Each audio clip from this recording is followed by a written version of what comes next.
Few things strike fear in patients like a cancer diagnosis. While advances in screening have made early intervention possible, a growing body of research suggests that can be a mixed blessing, especially when fear motivates the choice of treatments. Joining us now to explain, Dr. Stephen Narod. He's a senior scientist at Women's College Hospital and Canada Research Chair in Breast Cancer at the University of Toronto. And I guess I should start by saying welcome back. You haven't been here in 8 years, but you were here a long time ago. Good to see you again. Can we start with this? 4 initials, and I want you to help explain what this all means. DCIS. What is that? Well, it stands for ductal carcinoma in situ, and that's an early form of breast cancer. There's quite a bit of discussion in the media and among patients. Is this really cancer, or is this a precursor, something itself that isn't cancer but could lead to cancer? In generally, people think it's a good diagnosis. It cannot, cancer is something that could eventually become fatal. Our own research, we found last year, looking at all the DCIS patients in the United States, that about 3% of the women who had a diagnosis of DCIS ultimately died of breast cancer, which is, in some respects, very good. If you're going to have a diagnosis of cancer, a 97% cure rate's about as much as you can be offered. On the other hand, for those 3% of women who did succumb and die of DCIS, I think for them it was actually a fatal cancer that eventually led to their death. We've heard of stage 1, stage 2, stage 3, stage 4 breast cancer. What would you call that? Well, they actually called it stage 0 because stage 1 breast cancer was defined earlier, and when they found that there was an even earlier stage, they couldn't call it stage 1/2. They made a new designation called stage 0. If we were to do it again, it might have different numbers. But DCIS came into prominence when mammography was introduced as a screening measure in the 1980s. They were finding lesions or cancers that were smaller and smaller, and eventually they found that they were so small that the cancer cells were within the milk duct itself, hadn't spread, and they weren't really sure what to make of it. They called it DCIS, others called it stage 0 breast cancer. How do you treat that?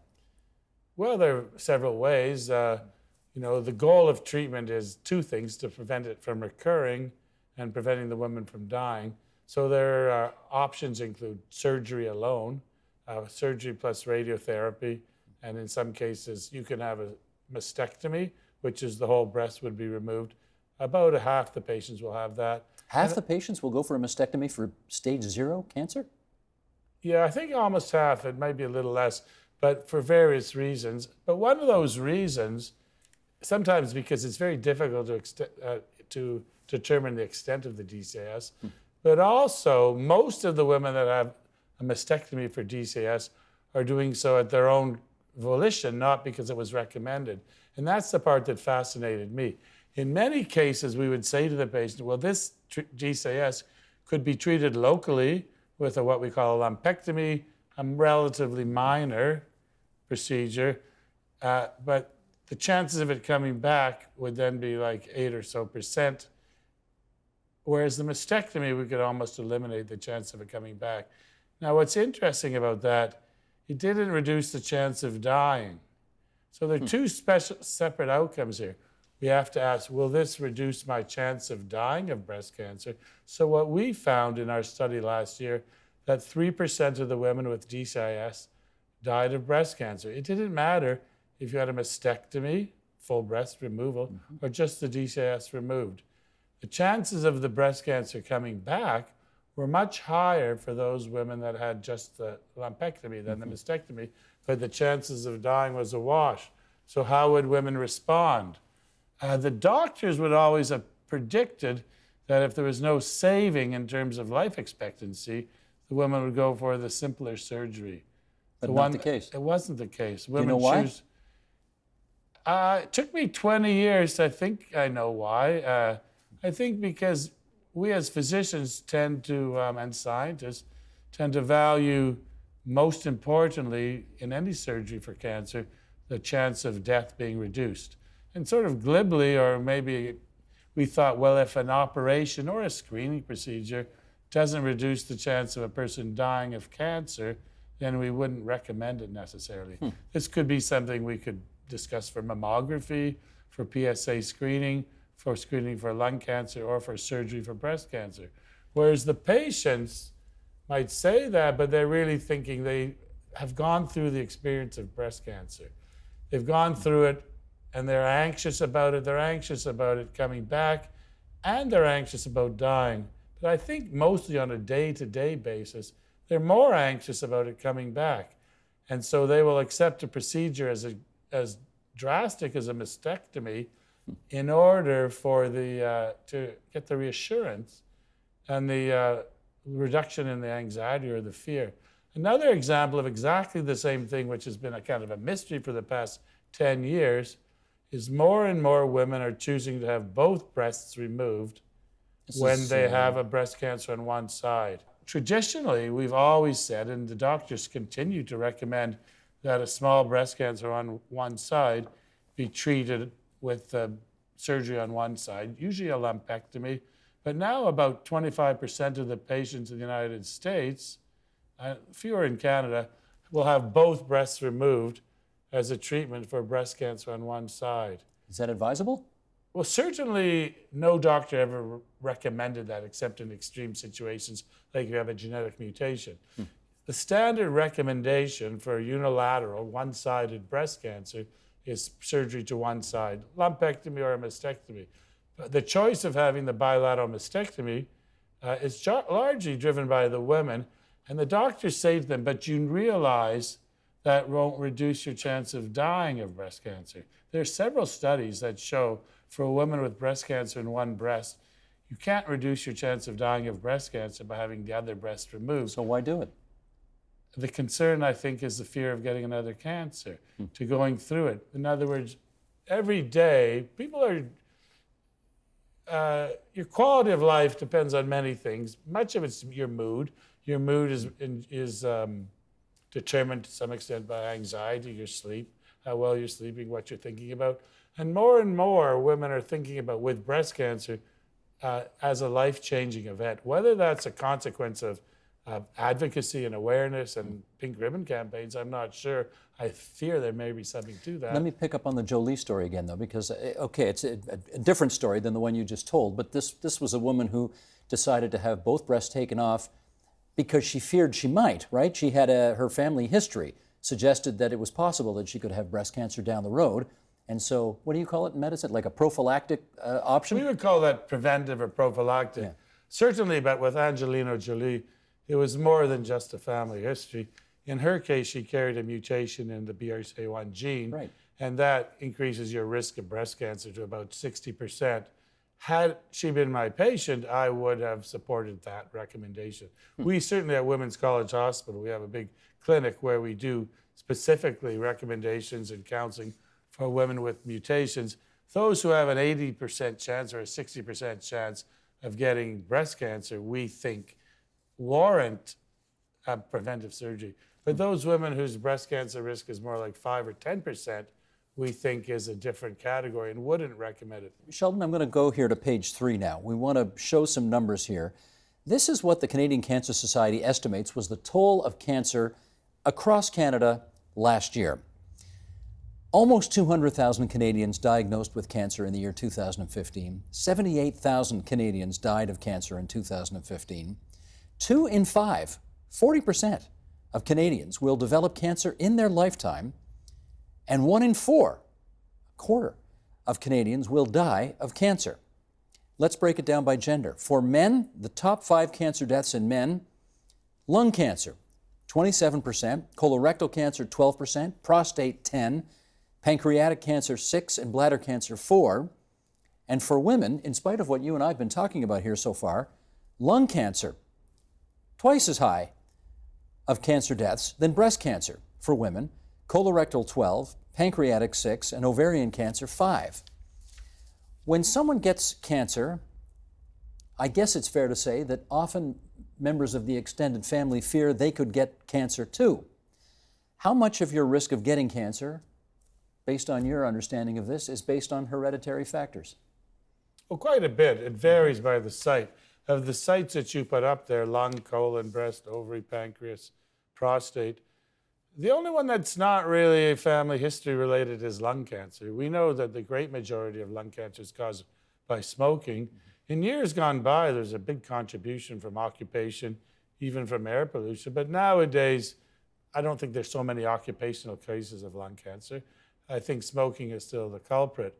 But for colon, breast, prostate, ovary, family history is important. I think at the most, ovarian has the highest. I mean, we can take a woman with ovarian cancer. If we take a blood sample from her, I can find in the laboratory in about 1 in 5 cases that she carries a mutation, which is the cause of that, puts her family at risk. So lifestyle decisions are not that helpful in those cases then, right? Well, the lifestyle decision in lung cancer is the critical one. Oh, in lung cancer, yes, but in the other For ones? the other cancers, it varies. I think colon cancer, there's still a fair bit of evidence, not overwhelming, that diet and exercise, et cetera, are important. For the other 4, well, pancreas cancer, still there's a smoking component. But for breast cancer, ovarian cancer, and prostate cancer, we're still not much farther ahead than we were 30 years ago. In fact, there are hints and suggestions that certain lifestyle factors can influence your risk of breast cancer. But I think to a large extent, it's grossly exaggerated. I think that following the lifestyle recommendations would be exercise, diet, avoiding alcohol, would have a negligible impact on those statistics if you're actually to look at it. You've been at this 3.5 decades, and I want to know how much the survival rates for people who are diagnosed with cancer have improved over that 3.5 decades.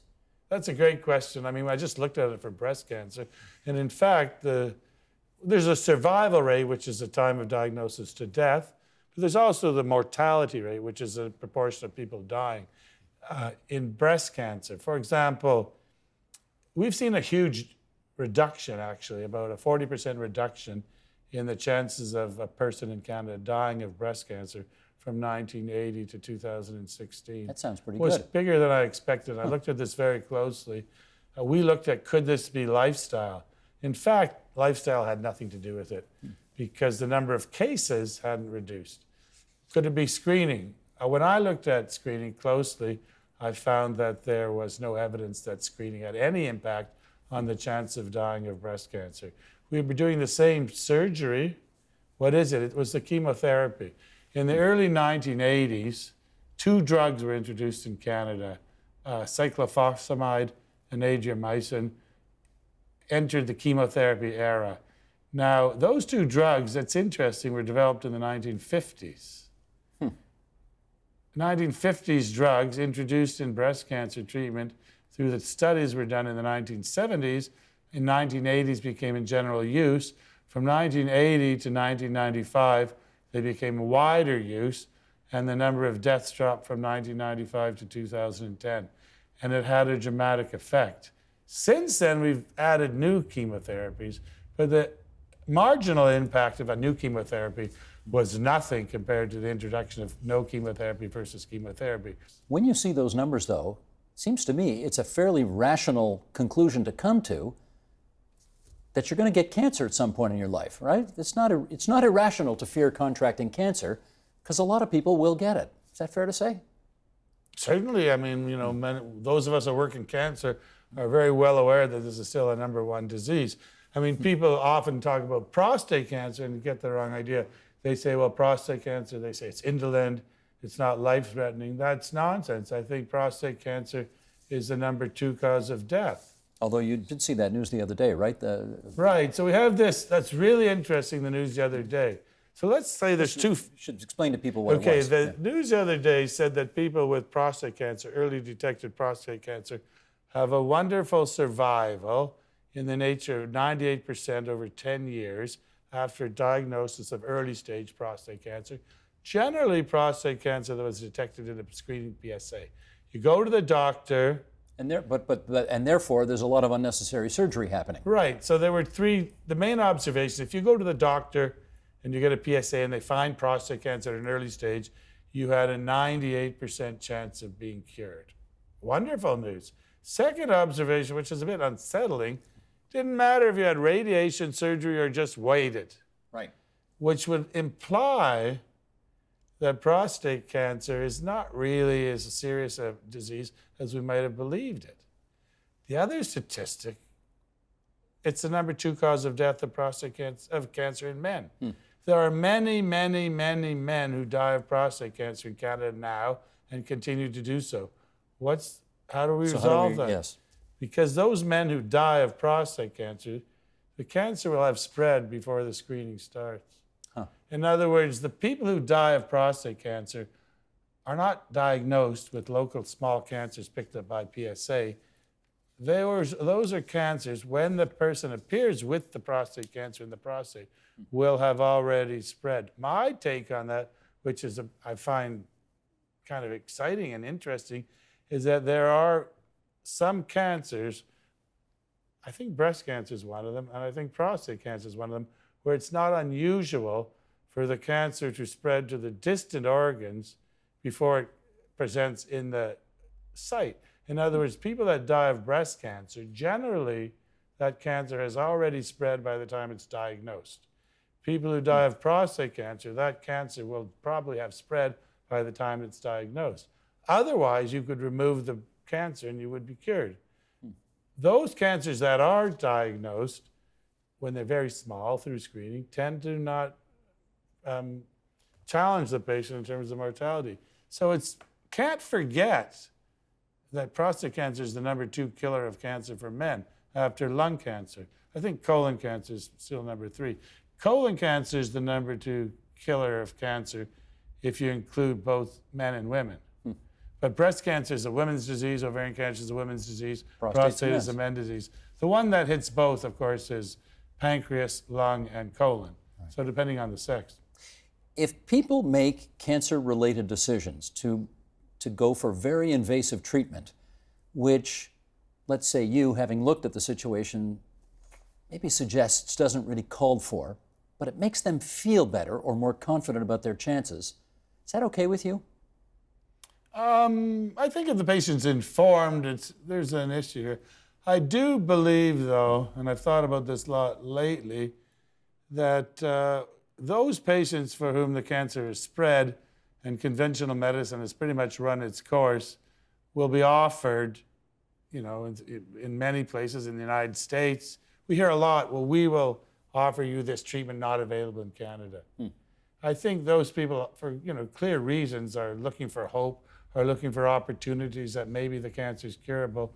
As a medical profession and as a society, I think we have to be very sensitive that they're a vulnerable population and they need some sense of protection against people who are going to offer. Everybody will have a cancer that's considered uncurable, will probably be offered or approached by somebody who's willing to offer them some hopeful treatment in exchange for an awful lot of money. Yeah. There's got to be a balance between a doctor's ability to use his or her expertise and a patient's ability to guide their own destiny. And I wonder whether you think when it comes to cancer treatment in the province of Ontario today, we have that balance right. I think generally we're pretty good at it. I mean, I do think of Ontario as, one of the leaders in this. I think we do offer to our patients in a timely manner all the effective treatments out there for cancer. I don't think any Ontario patient's running into a disservice because an effective treatment's not listed on the Ontario. No, but based on what you were saying earlier, it sounds like there's a lot of invasive treatment happening that the numbers suggest is not warranted. I think we asked a question about surgery and we asked a question about medication. In terms of surgery, it is certainly the case where the patient has the option and the patient may drive it in the cost. For example, a patient recently I encountered, 6-year-old woman, she had a mammogram. I'm not a big supporter of mammography for various reasons we could talk about. So she went for a mammogram.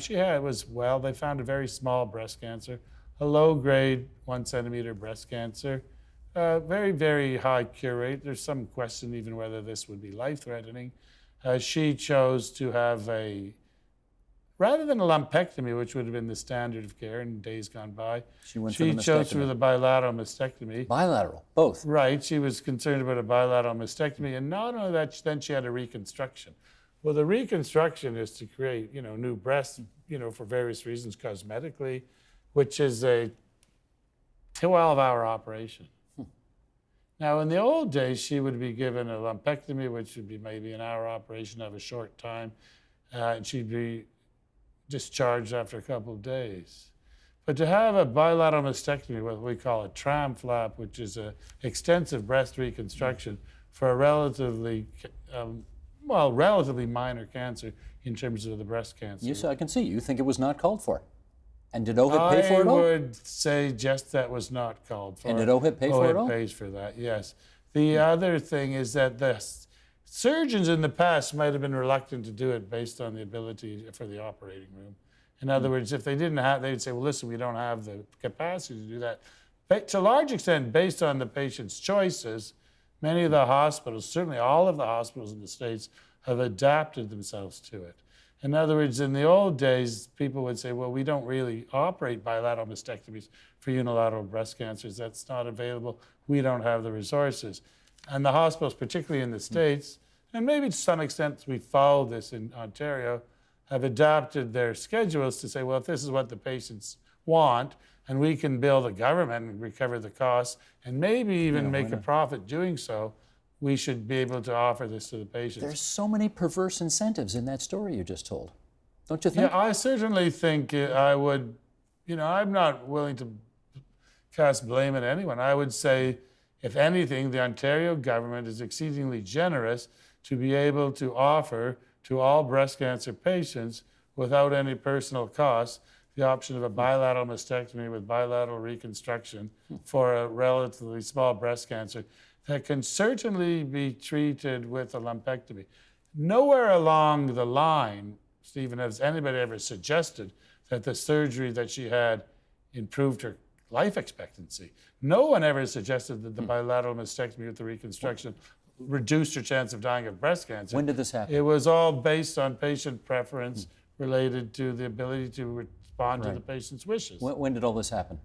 Well, I would say in the last couple of years. Last couple of years. I mean, when did the policy change? No. When did this patient come forward? Like, I presume you tried to tell her. There's issues of patient confidentiality. I'm not going to ask for names and addresses. It's in 2015. Okay, because I presume at some point you tried to convince her that the approach she was taking was more than she needed to do, and she clearly rejected your advice and decided to go her own way. I wasn't the treating physician in that case. This is a case that I'm using as an example, Okay. but it's a case I'm aware of, but was not the treating physician. Certainly in that position, I would have recommended against it based on several things, not primarily based on cost to the government. I mean, it's very awkward for any physician to say to a patient, I recommend this course of action based on the cost to the government. Right. No one's going to say that. One can have this discussion. We can have this discussion. I can have this discussion in the halls of the university or with the Minister of Health, but you don't sit in front of a patient and say, you want this, but I don't think you should have this because it costs too much money to the just government. out of curiosity, a lumpectomy would have cost how much? In the hundreds of dollars.